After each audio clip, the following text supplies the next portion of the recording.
and I put my nose to the grindstone. I'm like, every single day I'm shooting. I don't care if I'm losing sleep. I'm going to be doing this all the time. And within 2.5, 3 months, I got 100,000 subscribers. I met my goal for the year. I'm like, I don't know what to do with myself.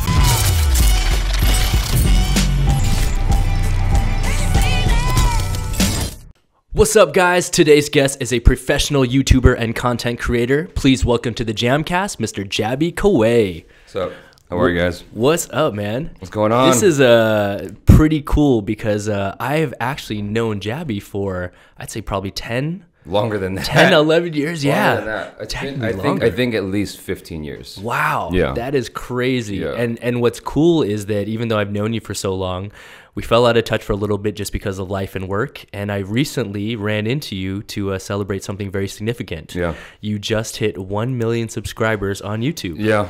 Man, that is quite an accomplishment. And to be very honest with you, it's part of the reason why it dragged me out of the house. I don't make it to a lot of events, man, as I'm sure you know. But I was shocked when you showed up. I'm like, Travis is here. What the hell? What's going on? I must be really drunk because I'm seeing Travis. This is craziness. Which you were. But Yeah. no, the coolest thing to me was that, man, I mean, as I'm starting to get older, I just really start to appreciate life events. And that's something that's only going to happen once in your life, man. And I was like, you know what? I need to be there just to share in this moment because it's something that so many people are working towards, I feel like, in this day and age. It's very un-LA of you. No one in LA celebrates live events. Everyone's like, I got too much going on. I'm sorry. I'd be there, but you know, Game of Thrones or whatever. Like something's always coming up. Yeah, man. At this point in my life, I've done a lot of cool stuff. I've seen a lot of cool things, and now it's like I'm at a point in my life where I'm secure enough to congratulate and appreciate my friends. Yeah. I feel like when you're younger, you're kind of just more concerned about your own path, but you're not able to like appreciate your friend's path. So. Do you remember the first time that we worked together? I'm sorry, I'm gonna try not to move in the chair too much. Oh, you're Gucci, man. You're dude. We have professional free runners with ADD that sit in that chair. Oh, really? Who basically I should give a fidget spinner. Okay. Because they're the whole time. Yeah. Do you remember the first time we worked together? I'm gonna throw it out there, and I may be right, I may be wrong. Okay. Wayne Brady. It was. Wow. I was like, I'm sure Travis has done like thousands of jobs. He would not remember that at all. Dude, and you know what's funny? I'll tell you why I do remember that job is not only because it was with you, but it's a funny story I tell a lot of friends of mine. Really? Because it was kind of like a guerrilla shoot where we had like a few locations. Yeah. Remember, we were like on the sidewalk, we were at a park, we went to a studio. Yeah. But when we were out at the park doing the fight scene on the street, I remember going to his car and I could hear his motor running. And I ran back and I like went and told like a PA or someone helping. I was like, hey, just so you guys know, like Wayne's car's still on. And someone looked at me and was like, oh yeah, we leave the air conditioning on just in case he just wants to get in it. And I remember back in the day being like, wow, that's some baller ass shit. That was a whole weird experience for me, man, because he was a hero of mine growing up, as for many of us, because like his comedy is just off the chains. But yeah, totally. Like working with him, I got insight, and I'm like, okay, this is weird. Like, that's as much as I want to say about that. It's just weird. Yeah, and you saw it. But what was so cool about you was you're like, you can hit me, man. You can hit me. You can like actually hit me. And I'll take the fall, like for reals. I'm like, all right, Travis, you do that. That's why you're getting paid the big bucks. I was like, at that point, I was like, you know what? This is a unique shoot that we're in. Yeah. It's like, we just need to get these shots and move on. Yeah. But that was a unique situation. How did you get tied in that project? Dude, it was weird. Okay. Let me see what I'm allowed to say. Yeah, exactly. So, Gymnastics Olympica, I met Ryan Hushin and David Elson. And they were working on a Wayne Brady short film, and they invited me to come on. I'm like, all right, cool. They're original members of Team Tempest Rerunning, for those of you out there listening. Right. And so they got me involved in the project. I became close friends with Mandy. And then I did a short film with Mandy called Turf, where I shot her and her now boyfriend. And Wayne Brady loved it. And he said he wanted to do a fight scene also. And he had me direct all these little things for him. But kind of like Prince, it was one of those things that just stays locked in a vault. And so we shot all this stuff. Totally. And I was like, I just need to get this footage to people, though. It was just weird, man. Yeah, 100%. But it was one of those things where he didn't realize what was involved to make it right. Because that morning we were choreographing. Yeah, I know. And I don't want to say too much, but like, as you said, we changed locations like 3 times because nothing was really sorted. And then like, I thought I had him the whole day. And at 4:30 p.m., he's like, I got to play with my daughter. Yes, I was like, remember this. What? I mean, it takes like 12 hours to shoot a fight scene, though. We had like 2. Yeah. It was crazy. And it was a unique shoot, man. But and what's cool to see is that like you kind of touched on it. But back then you were kind of working in a different capacity than you are right now as far as your career is going. What was your focus back then? My focus, Jesus. Like, my focus was always everywhere, man. And it's funny you should bring that up, because that's something I did want to mention today before the podcast was over, was Tyler Perry. Yes. I'm not his big fan or anything like that, but he put out this Facebook video a long time ago. I thought this would be interesting for your listeners, because he said people come to him all the time, and they're like, How do I do what you do? Because you do everything. You direct, you write, you act, you produce. Like, how do I do what you're doing? And he goes, well, what I did was I picked one thing, and I made that one thing work. And that was a play. And he peddled that play for 6 years. And once it worked, everything else popped off. I got you. And I was like, all right, I got to do that. I don't know how, though, because I love so many things. Yeah. And so back then, I was all over the place. I was acting. I was working in casting, running commercial casting sessions. I remember you'd be at casting sessions. You know, I'd see you behind the camera. Yeah, I'm like choreographing fight scenes, shooting little short films here and there. Like the thing I produced with Wayne, like I got you involved with that. Totally. It's just, I was all over the place. And casting became my main thing for a little while. Not because I wanted to, but just because it was a job. Yeah. And totally. I would do like... This is LA. Yeah, stunts and acting here and there. But what happened was in late 2015, I don't think I've ever told you this, but like I had a nasty breakup with my girlfriend at the time. Her and her like daughter were living with me. We haven't had this full combo. Yeah. We've like touched on this briefly, but we haven't. Yeah, we didn't have the full combo. It was intense, and I'm not going to go into too much detail other than I broke up with her because I wasn't happy, but I was still pretty distraught because that little girl was my daughter. 100%. Basically.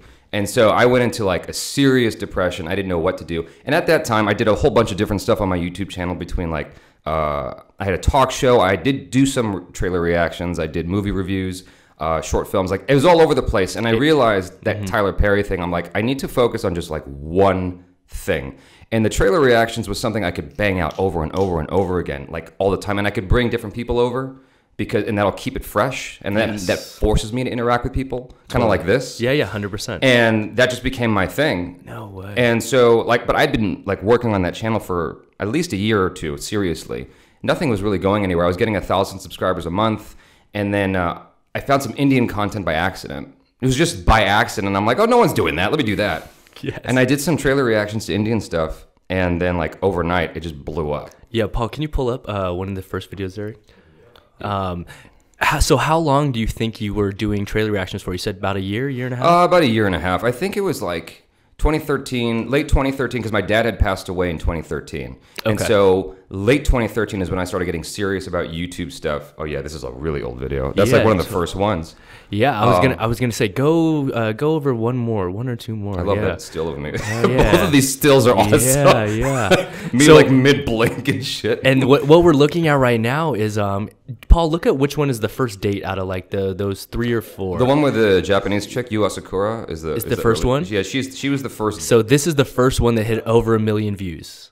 It's the first one. It's the first one I put out there. Like it was either this one or another Indian one. It was the first one I put out there as an Indian trailer reaction. Totally. And I had no idea it was going to mean anything to anybody. I was really trying to strike a chord with my American audience. Go look, this stuff is out there that you guys don't know about. And then Indians found me. They're like, hey, can you look at this stuff? And me being me, I was like, well, I want to adhere to what everyone's asking for. So I will just do requests all the time. Yes. And then I just got swamped with so many Indian subscribers. I went from 1,000 subscribers a month to eventually 1,000 subscribers a day. Wow. And what I noticed was it started to snowball really quickly, because if you look at the date here, this is like December 28th. Then go to the next one, Paul. This has 1.4 million. Then the next one is January 6th. And this one has 2.8 million. Then you go to the next one. And this one is January 12th. 3.5 million. Yeah, you got to keep in mind though, these are accumulated over of course, a few years. Yeah. But what's cool though is that you could see that you started to spitball or just started to gain momentum where you could see the shift in what you were putting out though. Yeah. So did you start to completely focus on Indian films at that point, or is it just no? Okay. I was trying to keep it diverse with American, Asian, India's part of Asia, but I was trying to hit everything, every single market, just because I wanted to bring everybody together, and I quickly realized I can't really change people's minds, but I can do my best. Totally. And so what I decided to do was eventually split up the channel. So I have my main channel, Jaby Koay, which is dedicated to Indian content now. Okay. But it wasn't always like that. And then I have an American channel, Get Jaby. And then other Asian stuff is Jaby TV.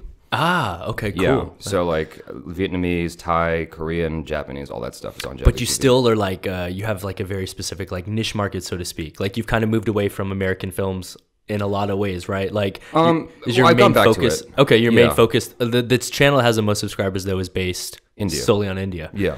Wow. Yeah. The Get Jaby is all American or Western stuff in general, and that is approaching 100,000. Okay. Yeah. Wow, so accumulatively, we're looking at like 1.1 million subscribers. Holy crap. Something like that. And to me though, like once I saw the success that you were having, I wasn't surprised at all though, because I know the sheer number of people that live in India, obviously, but the fact that I know that the big impact they've had on YouTube in the last year or two was also spurred on by the fact that mobile cell phones became more widespreadly available over there, and all of a sudden numbers just started jumping out of the roof to the point that I think the #1 most subscribed channel that was competing with PewDiePie was that Indian film company, right? Yeah, T-Series. I'm actually friends with them. Exactly, yeah. Yeah. And so with that being said, are you seeing any correlation between the amount of people that are continuing to cross over like into YouTube from India, like as your channel grows exponentially? Like, are you seeing that as, I guess for lack of a better way of explaining it, like, do you think that your channel is going to continue to grow as more people from India get onto the internet?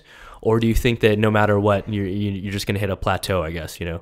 I've thought about that, and I honestly don't have a good answer for that. Sorry if that was confusing as shit for people out there. Yeah, no, that was confusing even for me. I got like a minor panic. I'm like, what's he asking? What I was basically getting at was that like basically the amount of people that jumped onto YouTube from India was in the last couple of years. Yeah. Even though they're one of the most populous countries in the world, they didn't have a huge presence on YouTube a decade ago. So what I was curious about was like, since it's happened very recently, are you still seeing your numbers growing exponentially right now, or are you starting to see any fall off? Like, was it just a big, you know? Last I checked, the numbers are growing at around 31,000 subscribers every 28 to 30 days. Jesus. It's something like that. I mean, it varies. Yeah, you know, I mean, it's interesting looking at the numbers because like you'll see a drop off of 20,000, but you gain 50,000. And so it's just, and it's happening all the time. Yeah. And I don't even think about it anymore. I'm not paying attention to those analytics. Like the thing you're talking about where Indians got cell phones and like that was a huge market that people are trying to hit. I remember seeing commercials in theaters of Mark Zuckerberg trying to put like Wi-Fi over India to expand his Facebook presence over there. To give them free internet. Everyone's trying to give India free internet because there's so many people. I'm not thinking like that. I'm just thinking, what can I do to make people happy who are coming to me? Dope. That was it. I wasn't thinking, how do I attack India and make them mine? Like that wasn't my thing at all. Okay. You know, I'm not trying to seize that opportunity. I was just trying to like keep doing me, and hopefully people like that. You know. Well, clearly they do because the channel's continuing to grow. What I saw was even after you hit 1 million followers, you put out a video kind of like explaining the explanation of your name. Yeah. And by that point, you'd already gained thousands more followers just within a couple days. I know, it was crazy. It was super crazy, yeah. So clearly you're continuing to grow. But yeah, I was just curious if you thought you were still growing at the same pace or not, which obviously you are. So yeah. I mean, it fluctuates. It definitely fluctuates. But yeah, it's still growing for sure. Yeah, totally. What's crazy is like seeing all the new people pop up too, though. Like people see what I'm doing, they're like, "Oh, I can do that," and they go after the Indian market. I'm like, "That's not what I did, but good luck." Yeah, you know. Yeah. I mean, and some people are having success with it, some are not having as much, but yeah, people want to emulate what you do, you know. 100%, and you were just first to the party, so it's been pretty awesome. I wasn't the very first. There were other people who were before me, but I'm the first who really made it popular. Okay. Yeah. Okay, cool. And I know like even your brother kind of does trailer type reviews and stuff like that. He's the one that inspired me. Yeah, that's awesome. Yeah, he was doing it before me. He had a... See, what happened was, after that breakup that I mentioned, like, I was in a situation where I was working in casting and I was miserable. Yeah. Like so many people around the world where you have a job you just hate. 100%. And I was trying to figure out how to get out. I was just done with casting. Okay. And so I talked to my brother who had like 500,000 followers or something like that. Wow. And I go, how do I make this work? How do I do YouTube full time? And he goes, well, you want to have at least 100,000 subscribers. I'm like, all right, cool. So my goal was December 2016, I need to have 100,000. And I put my nose to the grindstone. I'm like, every single day I'm shooting. I don't care if I'm losing sleep. I'm going to be doing this all the time. And within 2.5, 3 months, I got 100,000 subscribers. I met my goal for the year. I'm like, I don't know what to do with myself. That's amazing. Yeah, it was pretty nuts. How many videos were you putting out at that time? 1 a day? 2 to 3 a day. Holy With trailer reactions, it's like it's quantity. Okay. Right? I mean, it depends on what kind of channel you're doing. If you're doing like film essays, obviously you're only going to put out like one a month or one a week. But with trailer reactions, it's all snappy, quick reviews. And so it is the kind of thing where you can put it out every single day. That's cool. And how are you finding these trailers? Are you curating them yourself by searching the web? Are they sent in to you by users? Everything. It's all, I mean, I used to have someone who would filter it out for me, but like it's every goddamn way. And sometimes it's comments where people are just like hitting me. Like the other day I put out a video of something where so many people were hitting me with comments and I was like, this is not going away. So you just did it? I did it. And it was the funniest thing was I was kind of frustrated. I was like, I wasn't sure if I wanted to do it because I thought I was going to get copyright claims on it because of music. And so I did it anyway. It was like midnight and I shot 4 videos thinking I would just shoot 1. But I got into it, so it was like they were right. It was, awesome. And it was something you'd be into too because it was for World of Dance. Oh, King's Dance Team, it's got to be. Yeah, the King, exactly. Of course, right along with Indian culture. So for anyone that doesn't know, King's Dance Team, they just won season 3 of World of Dance, and it was pretty awesome to see a team from India come over to the U.S. and win. Exactly. Yeah, and you know what's funny? I did see that in a bunch of your comments, so that's awesome. Yeah. Well, you're a man of the people. What a good guy. Yeah, man. So at this point right now, I know that you're continuing to focus on this, so you're still just putting out 3 videos a day. Is that right? Is that every day? Do you take weekends off? I've been trying to take weekends off. That's the hard thing. That's the hard thing with YouTube that people don't realize is like, what they see is the end result. They don't realize how much is going on when the camera's not rolling. It's just like Jordan talked about. He's like, y'all see when I dunk. Yes. Y'all see when I shoot the hoop. Totally. And make it. You didn't see when I was off season training like crazy. And I think that's true of any YouTuber who's worth his salt. Like you are constantly putting in time. Even when you're not shooting, when you're not on the computer, you're thinking about it. Yes. And it's hard to just turn that off. Totally. And so on the weekends, I try to unplug, but even then, like, there's this itch, like, oh, I have to, you know, it's weird. Yeah, it's almost like a routine at this point in your life to, like, be in front of the camera and doing these things. Yeah, that's my thing with new people coming up is, like, you got to be careful. You got to measure yourself and be like, all right, I'm not going to, like, kill myself over this because a lot of people do. Like, yeah.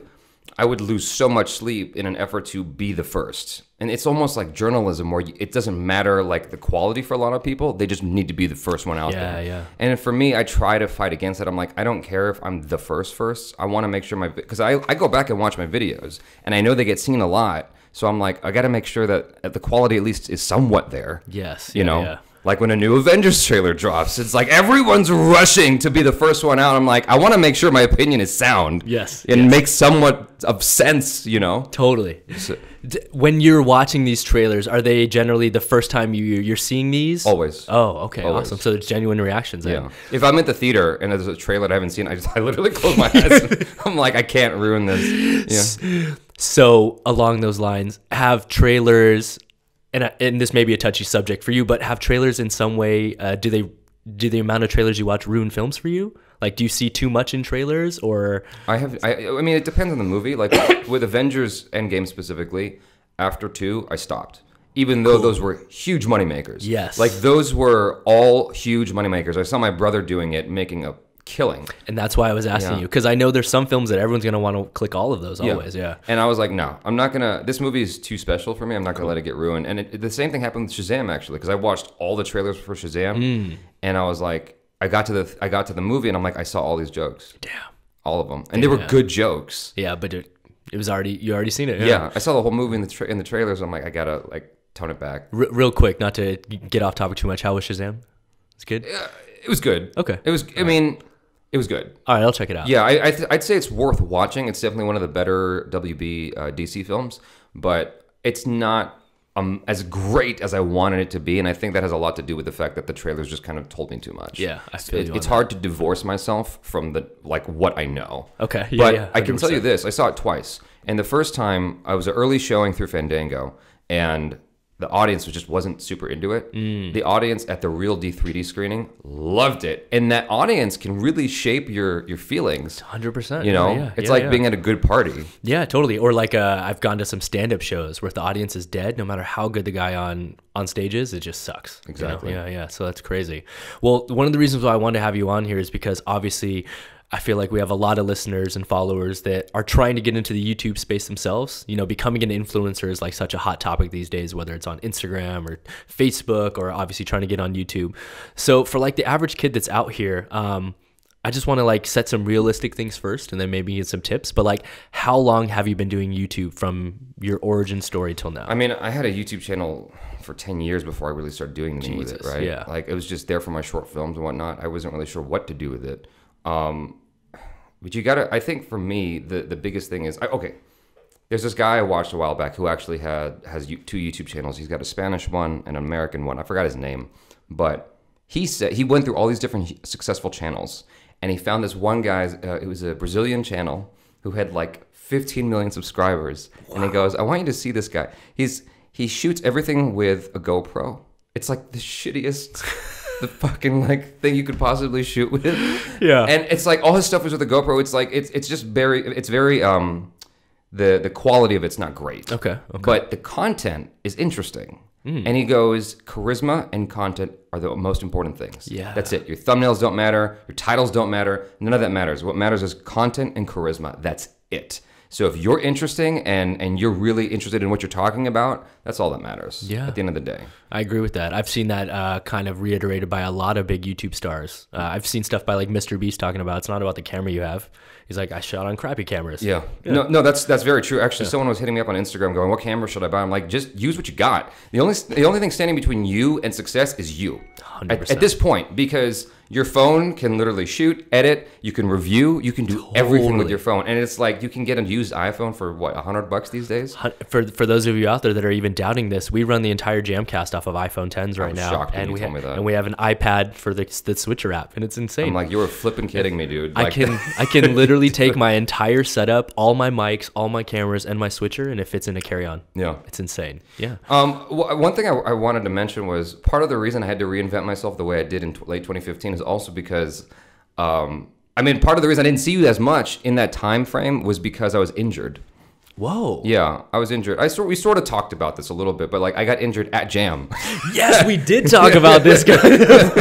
I was trying to do run up the walls backflips, and I heard a pop, and I got plantar fasciitis, and so that threw me into a dark depression. Like, totally. Injuries are the worst. It's one of the worst things in the world, especially when you're used to moving. Exactly. If you're not used to moving, it's like, okay, maybe you're the same. Like, just before we're rolling, you're like, oh, yeah, I messed up my shoulder. I had surgery, blah, blah, blah. I'm like, oh, my God, even Goku gets injured. Yes, dude, 100%, dude. And that's really funny. So you've been doing YouTube, you said, for like 10 years. You really put the focus in 2015? Late 2015. 2014 is more accurate. And how many months was it before you hit 100,000? Like, what did you start at? You said it took like 2 to 3 months to hit 100,000. What did you start at before you hit that? Were you at 10? I was at 16,500 approximately. Oh, wow. So you gained a huge amount. Yeah. So that took 3 months. And then I guess at what point from there, was that middle of 2016 that you had 100,000? In mid 2016 was 200,000. 200,000. Yeah. Wow. And then 300,000 by the end of the year. Okay. Yeah. And so your big jump was in the following year? Every year has been a big jump. It's like, okay, so if we're marking it by year, end of 2016 was 300,000. End of 2017 was 500,000. Okay, so almost doubled. Like, it's just crazy. Yeah. Yeah. The numbers are hard to predict. Like, I wouldn't even go off of that, to be honest with you, because subscriber count can be misleading. What you should really look at is, number one is how many views are they getting? Yep. Number two is the engagement, which is harder to, it's harder to see someone's engagement. As far as comments or watch time? Watch time. Yes. Watch time is everything. Totally. And that's what YouTube goes off of. They go, oh, someone only watched your thing for 5 seconds, so you're not engaging. Yeah, you're not engaging. You were misleading them. And so they'll put your video down further on the list or whatever, But yeah, view count, what I was very proud of was when I crossed 500 million views. Wow. I was like, okay, that's a milestone. That's cool. That's crazy because I've seen people with 4 million subscribers who don't hit anywhere near that. Yeah, totally. Or a couple of their videos pop, but not all of them do. Exactly. Yeah. And so view count, it matters more than subscribers, I think, and then engagement. Okay. And I'm finding that my audience is getting more and more engaged with my stuff as time goes on because they're used to my longer form of content. I was afraid of that initially, but YouTube actually appreciates when you do longer content. Yeah. So 10 minutes is the ideal number. Wow. And sometimes people make fun of me for it. They're like, oh, you did 10 minutes just so you could put 2 ads. It's like, well, no, it's not that. It's just an ideal number. It's an ideal number because YouTube prefers that. Mm-hmm. So if your content is shorter than, if your content is 9 minutes and 59 seconds, it will get less noticed by YouTube than 10 minutes. Wow. Yeah. Free knowledge, kids. Dropping free knowledge right now. Yeah, that's for real. It's like totally. the algorithm thing is so hard to understand. One thing I've also learned recently is like you want to be consistent. So like let's say you're dropping 3 videos a week, try to make it always the same day, the same time. Always. People get on a routine. Yeah. 100% agree with that. I think the only person that doesn't drop on a schedule is Joe Rogan, because this crazy dude will just go in the studio and do like 3 in a day, or then do like 1 a day. Yeah, he's nuts. Yeah. I'm not going to ask you numbers, but I just want people out there to see, is YouTube your full-time job now? Yes. Wow. Yeah, it's like 2 full-time jobs. yeah. Yeah. And it's not just me anymore. Achara Kirk works with me, and my sister works with me as well. Oh, okay, cool. Yeah, so it's a whole thing, and we're trying to expand. It just gets tricky. The one thing people need to realize with YouTube is it's not stable.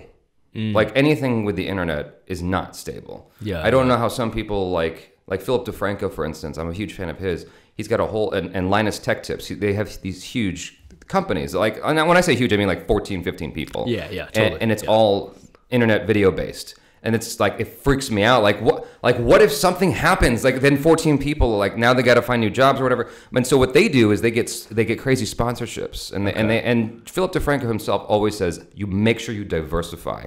So Philip DeFranco started his own like men's, I don't know what you call it, men's beauty line, like his hair gel and cologne and all that stuff. So he started that, and it's doing pretty well. I'm like, okay. Wow. Yeah, I don't know how people do it though. Like I know how to do one thing. Yeah. Right? I don't know how you split your brain up into 8 different places to have it all going at the same time. But my whole thing is like YouTube is just precarious in a way. Like you just don't know what's going to happen the next week, the next day. And so it's important for people to keep that in mind when they engage in that stuff. It can get scary sometimes. And it's good to have like something else at the same time. Totally. You know? Okay. Yeah. Do you think, with that being said, though, that you found the most success when you 100% committed to making this a career? Was it like a blind leap, so to speak? Yeah, but I had a little bit in savings. Okay. I mean, my recommendation is like whenever people want to move to LA, for instance. Yes. And they go, I have this much in my mind of how much I want to save. I'm like, double that shit. Yeah, that's what I tell people. And when people ask me about opening a gym, I'm like, triple that. Yeah. Like you gotta save up way more than you're expecting, because you'll have some downtime there. And it's hard. And so with YouTube, I say the same thing. Like if you want to leap into YouTube, make sure you got a little bit set aside. I remember some years back, there was a guy who was like struggling for money, and he turned to YouTube to make money. I'm like, that's not the way, dude. That's just not the way, man. It's not a quick You path. got a kid? Go to Target, fill out an application. Exactly. Like, this is not the way. Yeah, like man. it takes time. You got to put in like a lot of, pounding the pavement, so to speak, 100%, before you yield good results. Yeah, that is crazy. I mean, that's not the case for everybody, but most cases. Understandable, yeah, but I think you're giving a very realistic approach, which I think people need to hear. Yeah. Instead of just thinking, oh, I could get 1 million subscribers just like Jaby did. You know what I'm saying? Maybe they can, but could take some time. The other thing that people also need to realize is like, because there's an old Chinese proverb that says, pick a job you like, never work a day in your life. Totally. I'm like, that's bullshit. Everything is hard work. You have to pick your hard work. That's the thing. It's like no matter what you do, if you love it, it's probably even harder because you love it so much. Because you actually are invested in it. Yeah. I know a lot of friends that turn their brain off when they get off work, but I'm like, dude, I'm at home sleeping and dreaming and thinking about this shit, just like you are. Yeah, like with like flips, for instance, I'm sure like most people can understand this who do gymnastics and whatnot. It's like you're harder on yourself more than anybody because you love it so much and you want to do great. And so likewise with anything, like it's hard because you want it to be special. You want it to be really good. I mean, if you care about it. Yeah. And so people have to get away from the notion of looking for something easy. Okay. That's my whole thing. It's like I teach martial arts to kids, and I'm like, don't avoid the hard work. Embrace the hard work, because that's where, like, what is it? What does my brother always say? Diamonds are made out of pressure. Yeah, 100%. Pressure makes diamonds. Pressure makes diamonds. Yeah. So embrace the hard work. That's my big thing. Yeah. It's great for me to hear this, because I feel like a lot of times people look at me as like the kid that only cares about working. And it's not that. I just feel like we live in a day and age when anything is possible, and I'm gonna just try to make things happen while I'm here. Dude, you're one of my biggest inspirations. I'm not gonna fucking lie. This for me is huge. Being on this podcast is huge for me. I'm on the podcast with Goku. Dude, no, man. I appreciate it, man. And what's cool to me though is that like I work so much in the other side of entertainment, which is like film and television. And then to see your success in the digital age and with YouTube and stuff is so inspiring to me. One of the coolest things I got to do in the last month, even though I work in the film industry, was you got to take me to a screening of Avengers. Yeah. And I was like, wow, this is so insane and totally full circle in the fact that like I was wondering, how am I going to watch this movie? And then you hit me up and I'm like, dude, I get to go to Disney and watch a screening? I was scared you weren't going to make it. Oh, I know, bro. LA traffic is insane. No, because you're like, because I was like, hey man, you can ride with me. You're like, I got it. No worries, bro. I got it. I'm like, all right. And it's like 8:59. The show's at 9. I'm like, Travis, where are you? I'm like freaking out here. I made it though, y'all. I pulled up just in time. Yeah. And kind of along the lines of that, what I wanted to ask you about was, how has this opened other opportunities and doors for you? So you're not just doing trailer reviews online now, but do you get invited to press events? Do you get the opportunity to see other films? I mean, I was invited to this set of Aquaman. No way. And so what was crazy was they're like, okay, so we're going to fly you out to Australia. I'm like, bullshit. You're not going to fly me to Australia. And then they did. And they're like, and they're like, this is going to be like a 4 or 5 day excursion, which is a crazy turnaround. Yeah. Like you're flying for several hours on end, 10 plus whatever hours, right? You get there and it's like boom, boom, boom, and you head back home. Yep. It's like nuts. The schedule was on. And so I got to hang out with Jason Momoa and all the people. I got to talk to James Wan. I met James Wan 3 times. And what was hilarious was, I love telling this. So I met him on the set of Aquaman, right? Okay. And it was a very quick interaction because he was busy doing James Wan stuff. And then I met him again at the premiere of Upgrade. Okay. Because his buddy directed that. Totally. Yeah. And so I talked to James Wan then, and he was like concerned for obvious reasons. And then at the Aquaman premiere, everyone's loving it, and he's on the carpet and all that stuff at the after party rather. And I go up to him, I tap him on the shoulder, and he goes, "It's you! I know you! You do the trailer reactions!" Yeah. I was like, what the that's crazy. And then he didn't remember that I met him twice before. He remembered me from the reactions of Aquaman that I did. No way. That's what blows my mind. Damn. Is like, that's what you remember? Not the times I interacted with you face to face? Actual human interaction. Like, we talked for like 20 minutes at Upgrade. You don't remember that, but like, when you're a celebrity... Yeah, totally. You know. No, that's cool though. But what's more important is that he actually saw something that you like had done. Oh, they all see it. That's even cooler. They all see it. Wow. That's the crazy thing is like Will Smith saw my stuff. No way. And he put me in one of his videos. Like he took a clip of mine, me and my brother, and he put it in one of his like YouTube videos. YouTube video. I mean, he's a YouTube star. He's killing the game now. Yeah. And so it's like what I tell everyone who comes on my channel is bear in mind. Whoever made this is going to see your reaction more than likely. Totally. Always keep that in mind. And so one of my approaches with reviewing content for anyone who's interested in reviewing stuff is try to keep that in mind. Like I always go, okay, when I look at something, I treat it like like Travis is sending me something, right? And so I go, how would I approach talking about the negative stuff in here? I'm going to try to be cool about it because you want to have constructive criticism. No one likes to be told that they're bullshit. Yeah. And so 100%. You try to come at it in an angle where it's like, okay, you're helping them learn, at least in what your feeling is, without coming down on them too hard. And I agree. I think that's a great way to approach it. And like you said, what if you ran into one of these days and it was like horrific? Yeah.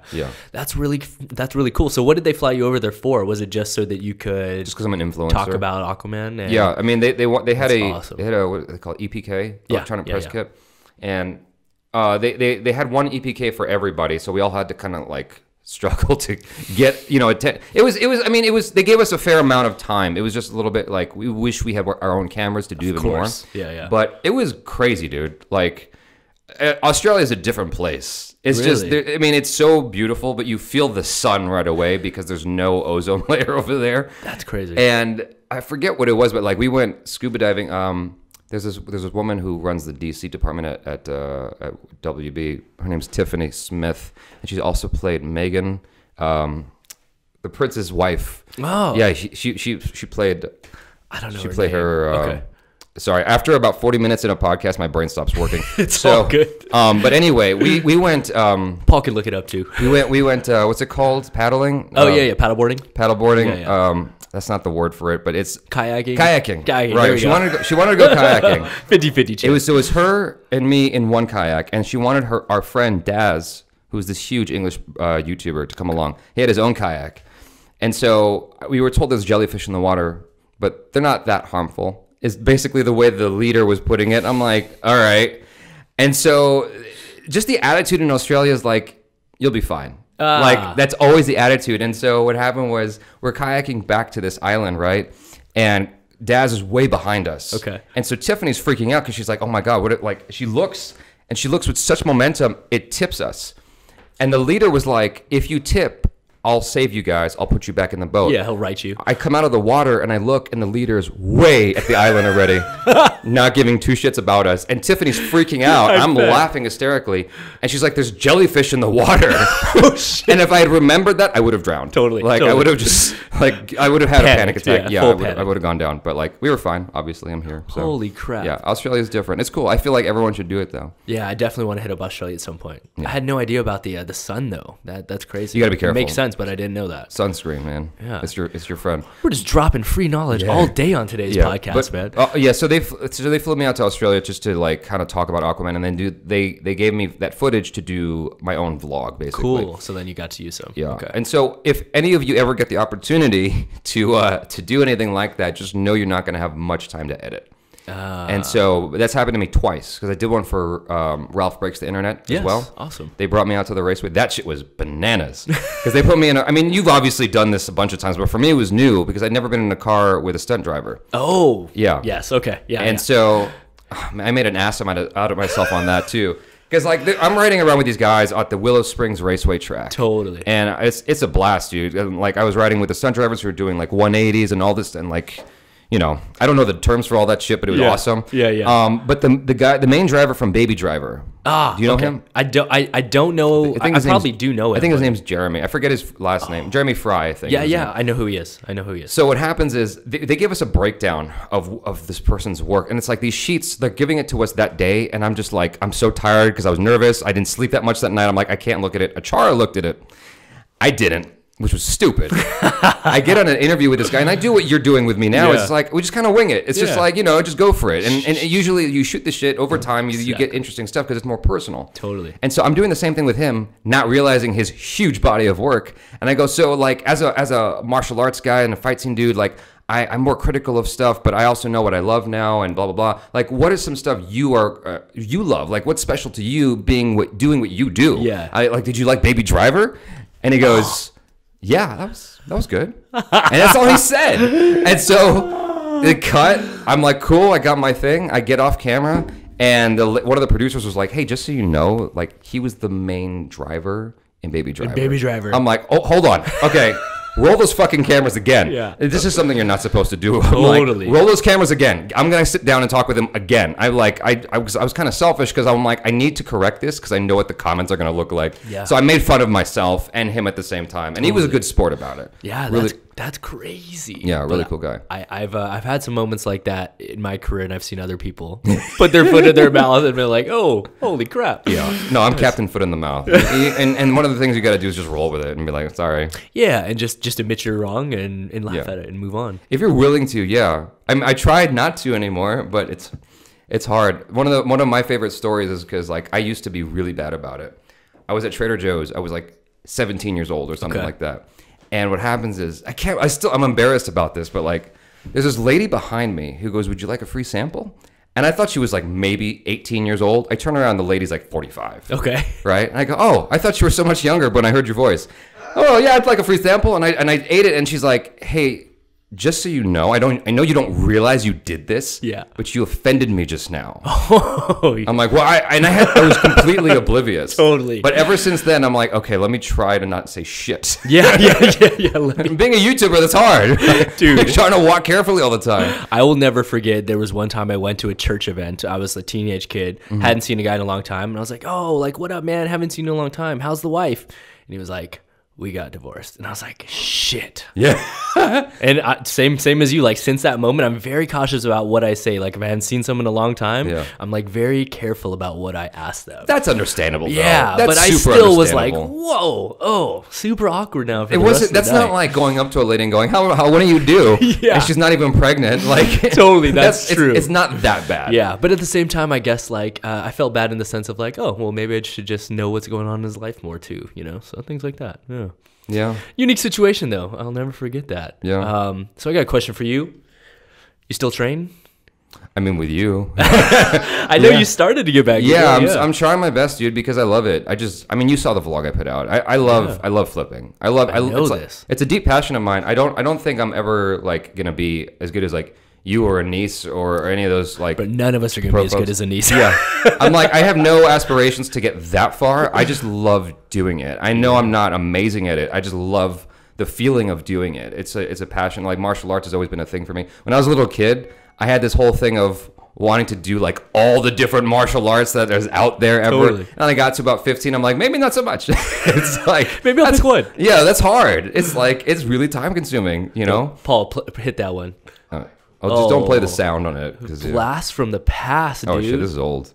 This is super old. That's the short film I worked on with Mandy and Wayne. Yes, Dad. So I mean, I'm still doing all the same tricks. This is like it's all the same shit. Like nothing's changed. Oh, dude. It's like if I can do the same stuff in these videos at 50, 60 years old, I'll be happy. Yo, and here's the thing, like you're judging yourself, you're being really harsh on yourself, but the reason why I want people to see this is like, dude, this is 2010. Yeah. You know what I'm saying? This is a long time ago. So the vocabulary movements that they're doing back in the day though were like, this is what existed. There weren't as many moves, you know what I'm saying? Like, yeah. Yo, dude, it's so awesome. I mean, I never called myself a tricker because I can't combo. Single tricks only. Yeah, you know who Mike Moe is, right? Yeah, of course. So I was at a park once, and Mike Moe was there with a bunch of people. I think Megan Lay was there. Yes. And so they're all flipping and doing stuff, and I walk up, chuckles, and I'm like, "Hey, what's going on?" And Mike Moe's first question was like, "Are you a tricker?" I'm like, "No, I'm not a tricker." And so then I throw a corkscrew twist, or maybe it's just a corkscrew. I forget what the terminology is. And he goes, "You fucking asshole, you're a tricker. Don't ever say you're not a tricker. You just threw a corkscrew like totally. that." I'm like, "No, but I can't combo." Like I feel you. It's like one thing to do a crazy trick. Like I remember back in the day with the video you saw, like the coolest thing I ever did was a gainer full twist. And I don't know, man. You've also done double fulls. I've done double fulls, but I can't go backwards. Like I can't go straight back. Like I always, every time I'm at Jam or when it was like White Lotus, I did like I set two mats. Like you'll see in this video, there's two mats side by side because I suck. So you can't go straight. I can't go straight back because I don't know how to set properly. So you're like, just in case, here's two. Like I always go for one and land on the other because I'm terrible. So I mean this to me is bad compared to like Steve Tirado and all you guys. Dude, to me this is epic, man. Yeah. I mean, and for all your followers out there, it's even cooler that like look at what this guy used to do back in the day. You know, I'm trying to get back into it. I'm trying my best. It's tough. You know?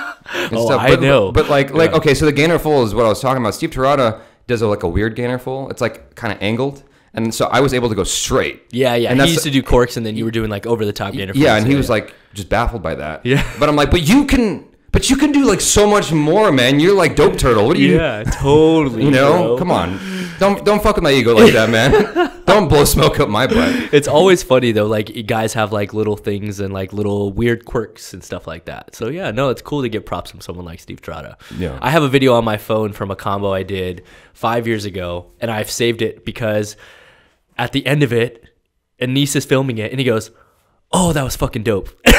And I'm like, dude, I got that on camera. And that's clearly Anise's voice. I have evidence that Anise said this. And you know what?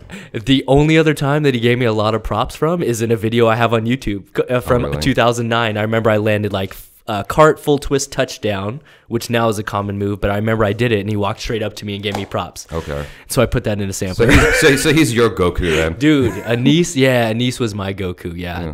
I'll never forget the day he looked at me and was like, "Hey, man, you want to start a parkour team?"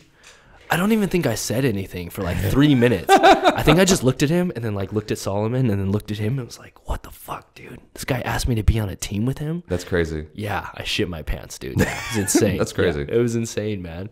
So, what's your goal right now? Like, do you have any immediate goals for yourself? My goal is to continue what we're doing and potentially expand to even more channels, actually. I'm trying to figure that out as we speak. But my whole thing is getting back to the things that I love, which is why I'm flipping with you again. Yes. It's like I'm trying to get back to the things that I love more and more, including telling narrative content. One thing I'm kind of brewing right now is a potential fight scene I'm doing with Megan Leigh. I don't know if that's going to happen for sure. Cool. I just did a no. I shouldn't have said anything. But like, that's my thing. That's one of my advices to people is don't say shit until it's done. Yeah. Like don't be happy about a job until the check clears. Like, you know. I mean, you technically said you may. You didn't promise it, so yeah. I know that if you promise it, you're a man of your word. No, I really want to do things. That's the thing. That's part of the okay. This is actually a good thing you asked about this. The whole reason why I focus so hard on YouTube as well is because, as you know, it's hard to get people to do shit in LA sometimes. Like, if it's you and one person, you and maybe two people, it's manageable. As soon as it gets to be more than that, people are like, oh yeah, I got this. You know, scheduling is impossible because everyone's got their own shit. It's hard to get people to have this collective interest in stuff. But somehow, like, I see you do it, and I saw you mentioned him earlier. He was Captain Winter Soldier. Oh yeah, James. Like, I saw him part of a group, and it's like getting to be part of a group is a huge deal to me. Like that, if you're able to do that, then you've got it made. Totally. Like that's the whole thing, because then you're in this endeavor collectively together, and like your failures and successes are together, and that's a big deal. Because like for me, I had to do it alone because I had a hard time getting more than 3 people to like work with me at the same. Like this right here, me and 3 people is like, that's a rarity. It's a rarity. Yeah. You know, it's hard to do that because everyone's got their own shit. That's the thing with any big city like LA. If you're in some Timbuktu city, it's probably going to be easier for you to find YouTube success or any kind of success because people are more hungry. There's less opportunity there, and so you're forced to work together. You see a lot of these guys from, and I'm not judging, but you see a lot of these YouTube stars that are in the Midwest and stuff like that. All of their best friends are characters within their channel. Exactly. They all have names. They're all regulars, and it's because they're able to they're living their life every day doing it. Exactly. I mean, they have like regular jobs. Yeah. You know, they're just like very normal people, and so there's not much to do out there. Yeah. Whereas like LA, you can't throw a stone without finding something to do. Yeah, and you can't go anywhere without taking an hour there, an hour back. So it's like, as we know with Avengers Endgame, time is a commodity for people. Time is a huge commodity. But to answer your question, like I'm just trying to get back to that thing and like the long term. I'm trying to keep my eye on the long term because sometimes you get into stuff just to like reinvent yourself and find yourself again, but there's always that long-term thing in the back of your mind. Like for you, it's hosting, right? Yeah. And so you do all these things, but it's like, but I don't want to lose sight of that. Like that's the thing. And so that's what I'm trying to do right now. And thankfully YouTube has afforded me the opportunity and ability to have that clarity of vision. I mean, that's the thing that you get when you don't have a 9-to-5. Yeah. Is you're like, oh, this is what it's like to just sit and not have to like freak out about traffic or anything like that. And like you get a lot of thoughts, and it's like, okay, you know, you got to be careful with those thoughts. You know, it's true story. Yeah. It's craziness. Like I think stunt people kind of deal with it more than anyone else. You know, I remember hearing about Arnold Chun in his earlier days before he's who he is now. But like he would just have idle time, and I remember a buddy of mine was like, yeah, you know what stunt guys do? They put their shoes on, they go running around the block, come back. They got nothing to do, so they put their shoes on again and they go run around the block again. It's funny. I literally had lunch with my buddy yesterday. He doubles Jason Statham. Okay. He's been doubling on all the movies the last few years. Doubled Hawkeye in Avengers for some of them. Okay. Kyle MacLean. Okay, Kyle MacLean. You may know him. He's an ex-tricker. But we had the same conversation yesterday. And our conversation was like, when we're gone on all these runs, when we do have idle time, we either work out or we blow our money. Because we have nothing to do, especially when we're out of town working on these jobs and stuff. Yeah. So my advice to everybody is put away at least 10%.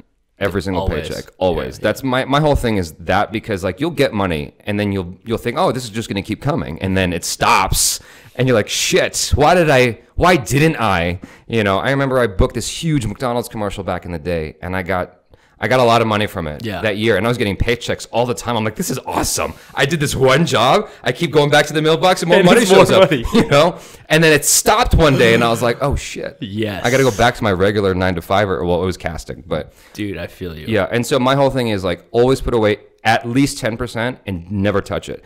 The way I phrase it to people is it's almost like you have you are your first bill.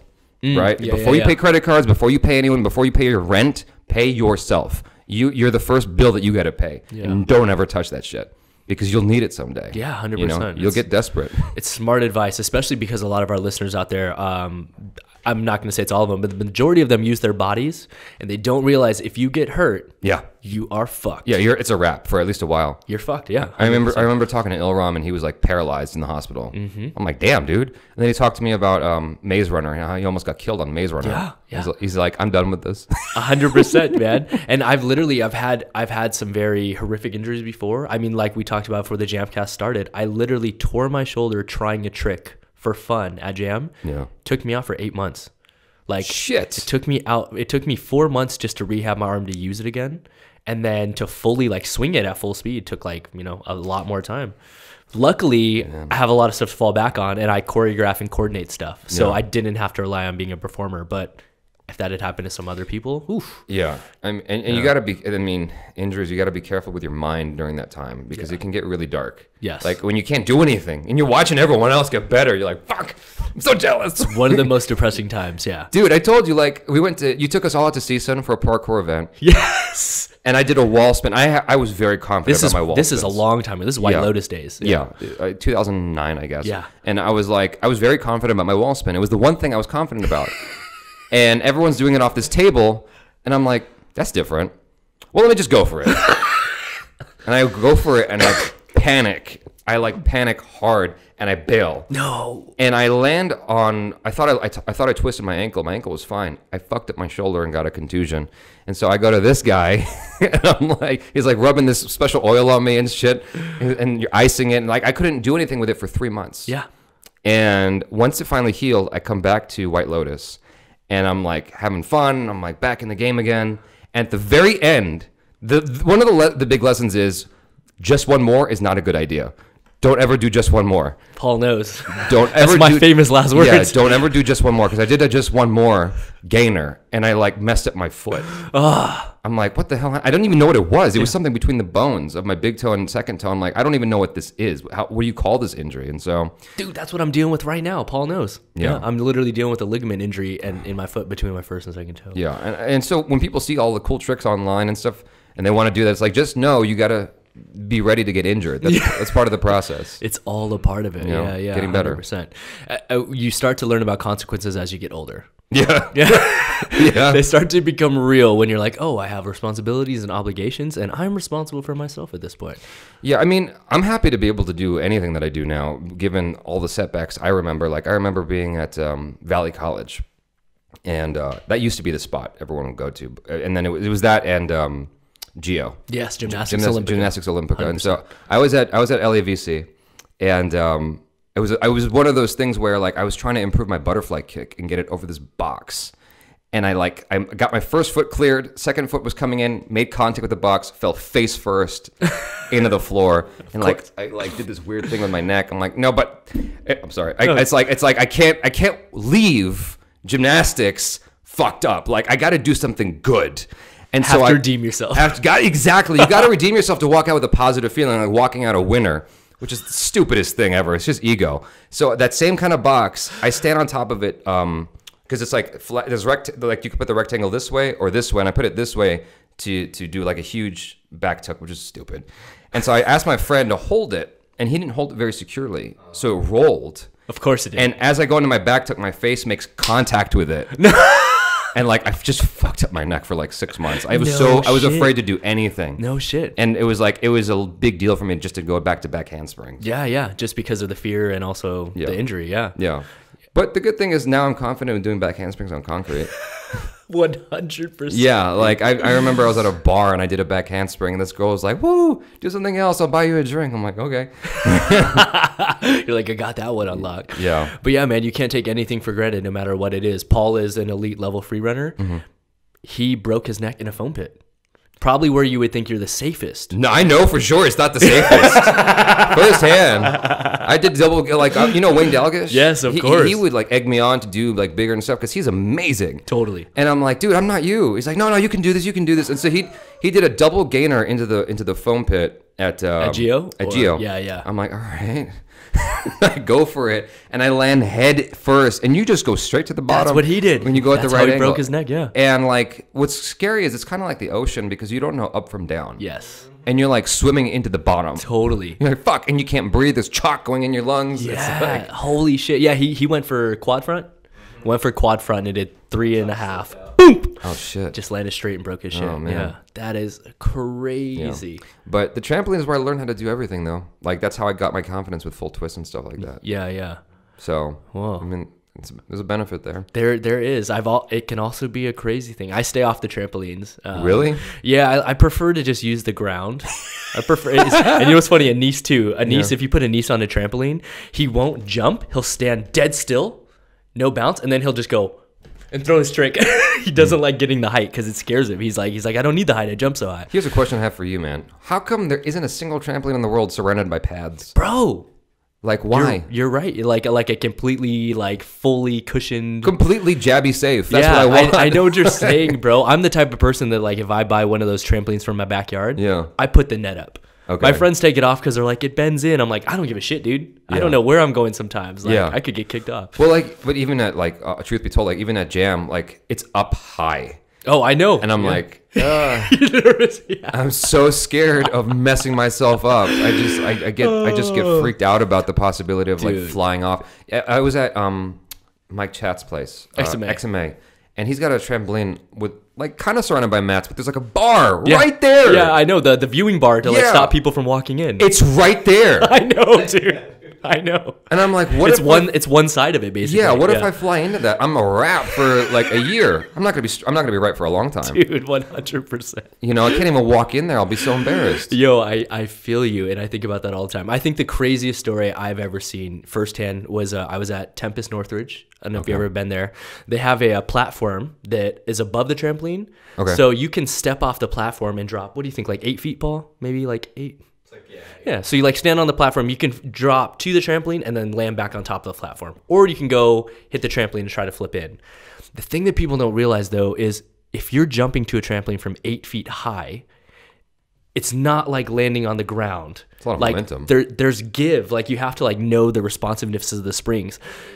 I was there one night where a guy jumped from the top, landed on the trampoline thinking he was going to land and go into the pit. Upon landing, snapped both ankles. Who is this? Some random guy, random kid training, man. So he jumped off the platform, hit the trampoline. You could tell he was thinking, oh, I'm going to jump in. And in midair, he's like, just flies into the pit.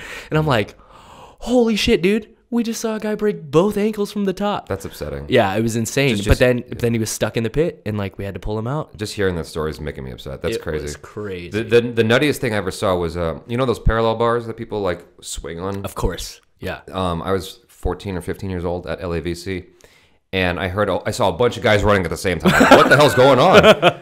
And some dude was stuck on a parallel bar. He snapped. Oops, sorry. He snapped his arm? He snapped his forearm in half. He was just stuck. And it was stuck. Was he in a strap? He wrapped around it. Oh my god! Yeah, he wrapped around it. No way. And I was like, I'm never going on that shit. I caught my nuts on that too many times. Yeah, he fucked his arm up. I'm like, no way. I'm not doing that. Wow, and I love this because funny enough, guys, our plan after this is we're gonna go train at Jam. Yeah, but like that way. I mean, it's good to talk about this stuff because a lot of people see that like the glory videos on YouTube and they're like, oh, I can do that, and it's like, yeah, be careful though. Like, well, I did a reaction to the King's United dance routines. Yeah. And one of the things I kept emphasizing was it's like the height that these people are getting is not what's amazing. What's amazing is they're landing. Yes. And not hurting themselves. Live. Yes, exactly. Live. I'm like, all the pressure. Totally. You know? I can cut on film, you know, but you can't cut on that show. Exactly. Yeah. And so to me, being able to land that stuff is the big, like you're talking about ankle injuries and stuff like that. Like that's, being able to land safely is my whole thing. Yeah. You know, you see these people jumping from way up high onto concrete and stuff. I'm like, you got to be careful with your joints. Like that's cool when you're 21. Wait till you're 31. Yes. And shit just starts to creep up. Then when you're 41, it's not going away. Yeah. Like then that's an everyday thing. Yeah, you wake up and have to like warm up. 100%. just to go to work. Just to sit at the breakfast table, you kind of have to warm up a little bit. Dude. You know? I sit with my Hypervolt pretty much 24/7, just holding it and vibrating my body to try to not feel pain. So yeah, no, I feel you, man. It's nuts. So I got a question that I want to end it on, and it kind of relates to training. It may relate to YouTube, so you can take it however you want, but I ask a lot of people this question. Is there anything that you would tell younger Jaby that you would have changed if you could go back in time at all? Or are you thankful for the path that you've been on right now? Shit, man. That's a good question, right? That's such a loaded and it's a broad ass one too. That's a loaded question. There are so many things I would do differently.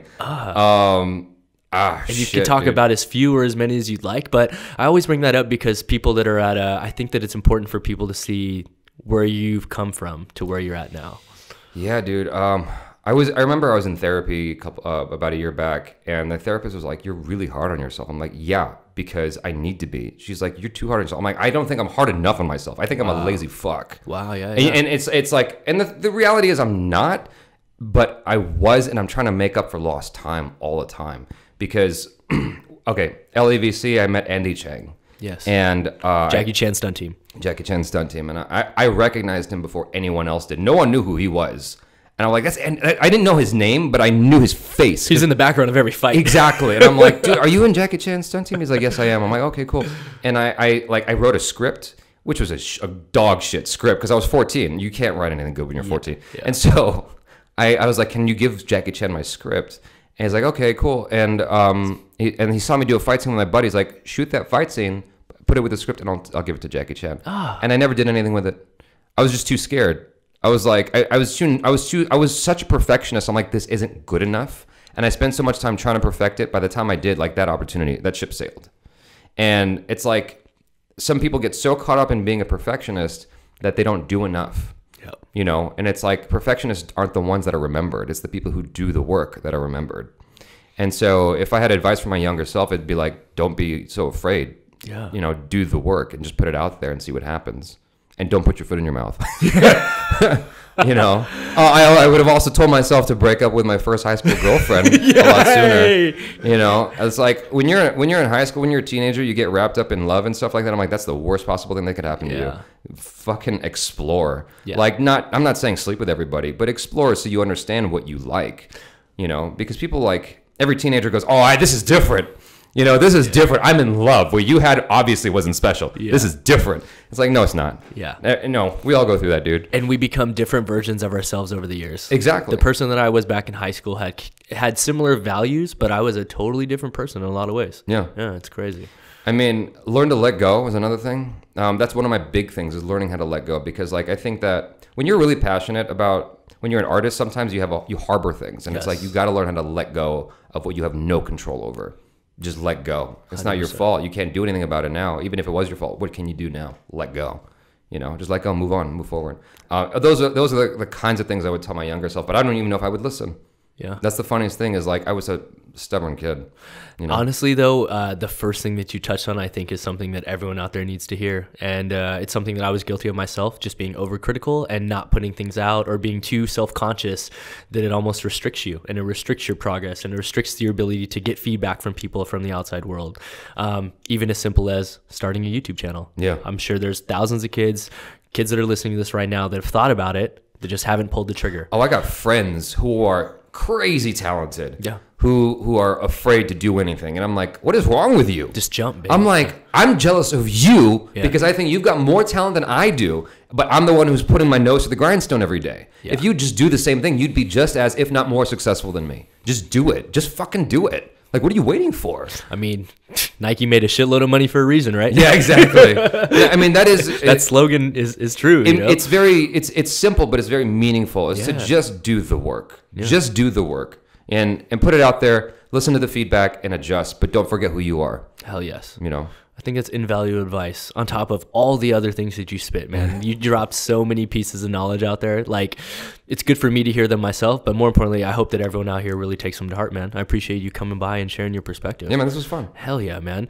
Really quick, dude, I want to make sure that people know where they can follow you. So what are your channels that they can subscribe to? And we'll put some links, obviously, below, too, so people don't misspell it. You can follow me on Instagram and Twitter, at Jaby Koay. If you want to see the Indian content, youtube.com/Jaby Koay. If you want to see the American reactions and reviews, youtube.com/GetJaby. And if you want to see Asian stuff like Tony Jaa reactions and stuff like that, it's youtube.com/JabyTV. Hell yes. Yeah.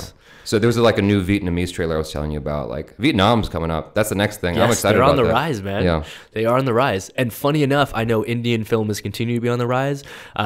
Just yesterday, I went down to BuzzFeed and shot a video looking at Bollywood action films. Okay. Yeah. And then the first person I thought of was you. And I was like, holy crap. a meeting with the man tomorrow. All synchronicity, man. All synchronicity. Thanks for coming by, man. I definitely want to have you come by sometime in the future.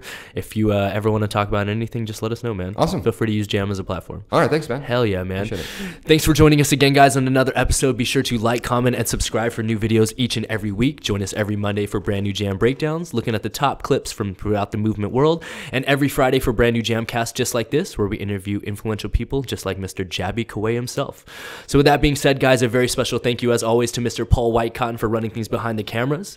We have to give a very special shout out and congratulations to my man over here for hitting 1 million subscribers. Go check out his channel, Mr. Jaby Koay.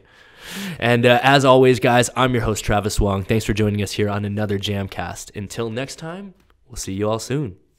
Peace.